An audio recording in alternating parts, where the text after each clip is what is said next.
বাংলাদেশের পরিস্থিতি নিয়ে কথা বলছিলাম যে ইসকন একটি হিন্দু ধর্মীয় সংগঠন। দেখলাম যে চট্টগ্রামে কিছু ছোট্ট ছোট্ট কোমলমতি শিশুদেরকে ফুড ফর লাইফ একটি প্রোগ্রাম, ওদের Rath Yatra, international society for Krishna consciousness হচ্ছে ওদের ইলাবোরেশন পুরো সংগঠনের। তো তারা ওই রথযাত্রার প্রসাদ খাইয়ে ছোট ছোট শিশুদেরকে দেখলাম যে হরে কৃষ্ণ হরে রাম এগুলো পড়াচ্ছে। তো এটা খুবই দুঃখজনক এবং খুবই অ্যালার্মিং আমাদের জন্য। এ ব্যাপারে অনেক ধরনের তথ্য আমরা পেয়েছি।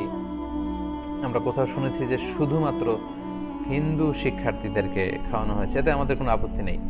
কিন্তু আমরা ছবিতে এবং কিছু ভিডিওতে দেখেছি মুসলিম শিক্ষার্থীদের মধ্যে এই প্রসাদ বিতরণ করা হয়েছে, যেহেতু তাদের কল্পিত দেবদেবীর নাম বলে এই প্রসাদগুলোকে ডেডিকেট করা হয় এবং হরে কৃষ্ণ হরে রাম